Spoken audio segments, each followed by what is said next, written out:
Good morning, world. Happy Friday. I hope all is well with everyone. I'm going to take this opportunity to upload this video with a message that will hopefully get through to somebody that can share it with someone else, and that someone else can share it with someone else, and so on and so forth. My message of today on this November 19th, 2021, on this beautiful Friday morning, that we all blessed to wake up and take a breath of new fresh air of a new day that we were not promised. But I got a message on my heart for my community, my African American community. And that message is, when trauma becomes the norm. When trauma becomes the norm. You ever notice how we become so oblivious to trauma, traumatic instances, traumatic situations, losing a loved one or a friend or someone you know or care for dearly is gunned down senselessly because the other person on the end of the gun clearly hates themselves. That's what it really is to me. You hate yourself enough to where you can gun down another black person that look just like you.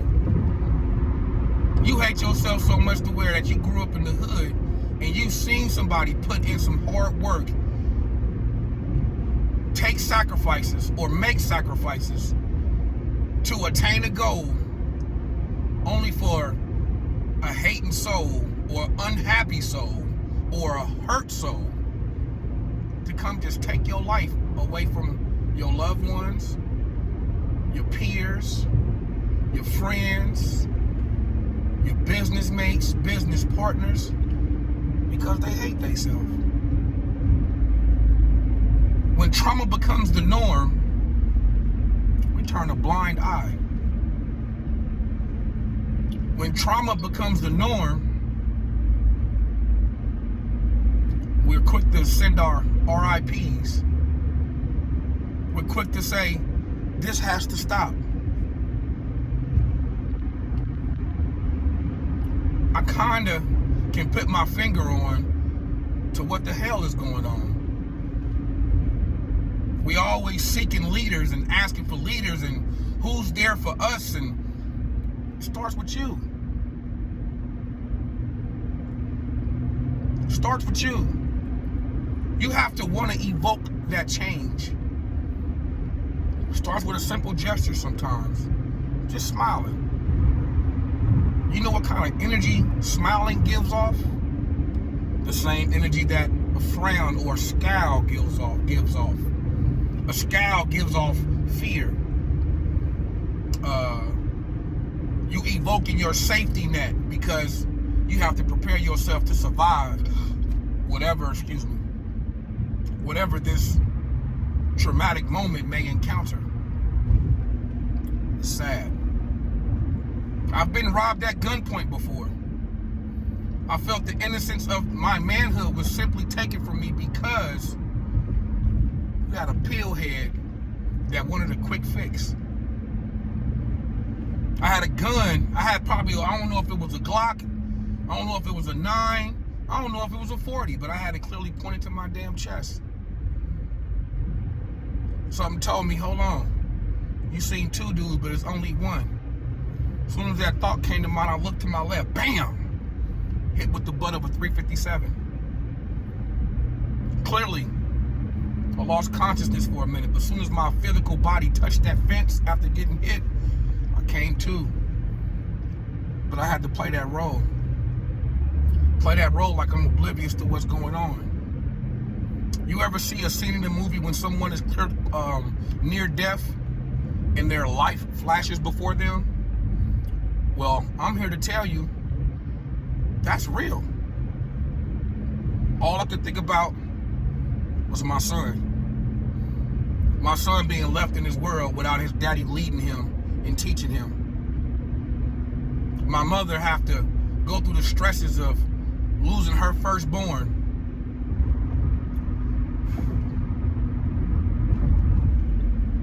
Getting plans together, funeral plans, and my sisters and my brothers hurting, my godparents crushed.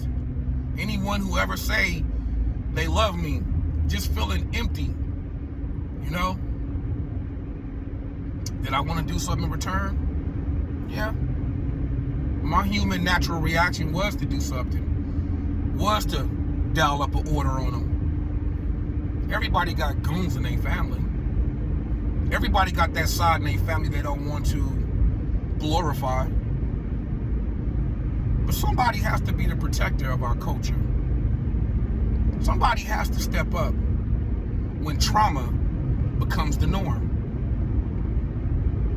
I seen a post from my cousin this morning, and she was speaking on how she had a terrible week because she's having flashbacks of her daddy being gunned down, and his killer is still walking free till today. Meanwhile, on the flip side of the coin,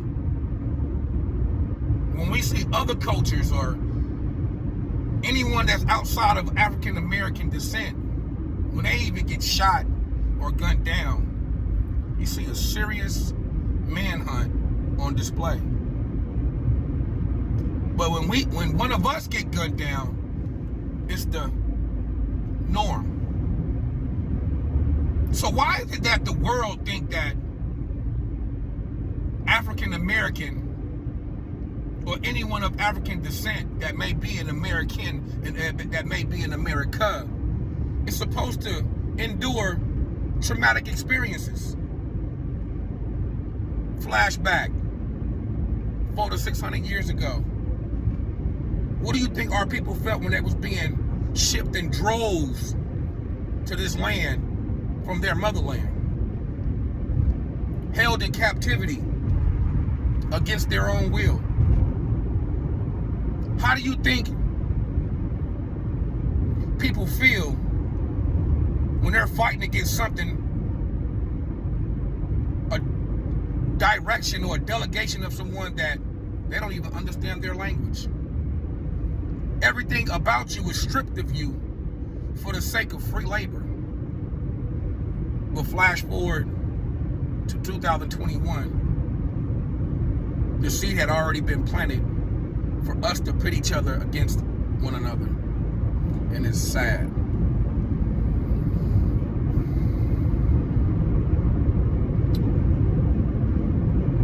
I can be touted in my family as a protector, as one who may speak straightforward with the way he feels. And I'm going to tell you where that comes from. I had a grandmother that was born in 1945. Precious woman. Like, one of the best things ever happened to me besides my mama and my child and my family. She taught me unbiasedly to always put yourself first. Not in a selfish way to where you don't care for others, but as a pecking order for one, protecting yourself first, which is protecting yourself from others. Because a lot of people don't have clear intentions when they're engaging with you. A lot of people don't give a damn about what it is you're doing. Me starting my channel is a prime example. I can put up some foolishness on Facebook or whatever social media platform, you get plenty of clicks and likes. But the moment you begin to start stepping out on faith to create something that's going to better your situation for you, yourself and your family, people turn a blind eye and a deaf ear. That's fine. I'm going to wake your game up regardless. You're going to have to see me eventually. And that's my thought process. When trauma becomes the norm, you condition your mind to accept whatever's being given to you. You suppress your true human feelings for the sake of survival and stand strong, only to move on, to press forward. When I was growing up in the 70s, 80s, you know, before the crack hit our black neighborhoods, black thriving neighborhoods, we had a sense of integrity that was being operated amongst our community. We had a code that we operated and lived by. One code that I do remember clearly, very vividly: you never do your dirt outside when bullet play come into play, or gunplay, I should say, comes into play, when there's women and children outside. This week alone, ask me how many women was gunned down. Whether it's a freeway shooting, whether it's somebody walking up to a complex or a corner and letting off over 50 rounds to lay a human body down, and only to leave another woman, a mother, and a thriving soul, and an entrepreneur laying dead in these streets. I don't know what the hell going on. You always hear that cliche saying of, we gotta wake up. Damn it, we gotta wake up. We've accepted this a little bit too long.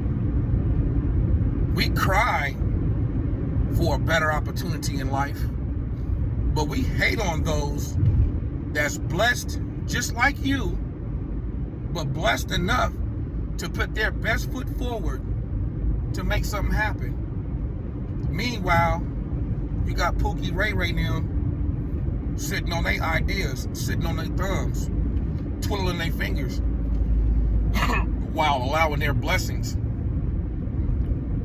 to deteriorate or either expire. There's an expiration date on everything that we do in life. That's why they always say seize the moment, seize the opportunity when it's presented. I used to grow up and watch older couples get up every day, go to work faithfully, whether they were garbage men, whether they worked in a school district, I don't care. They got up faithfully every day.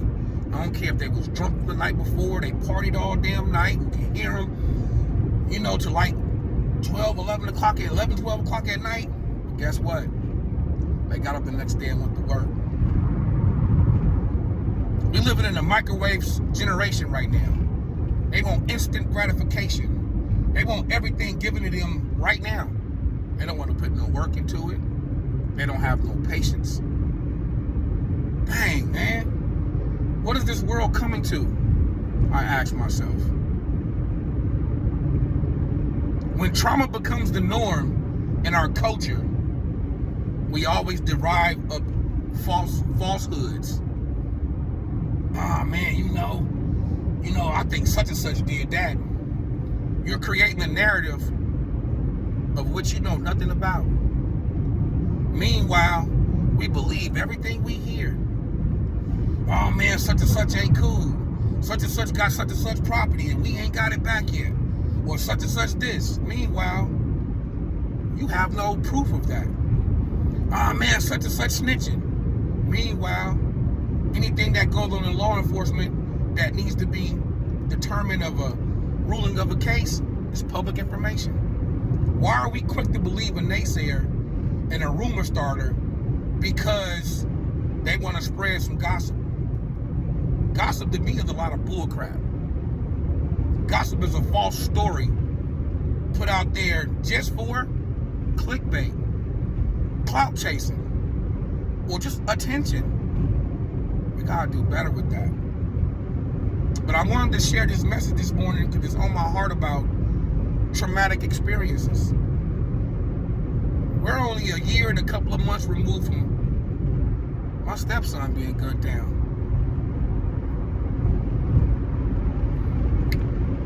I only took a week off work.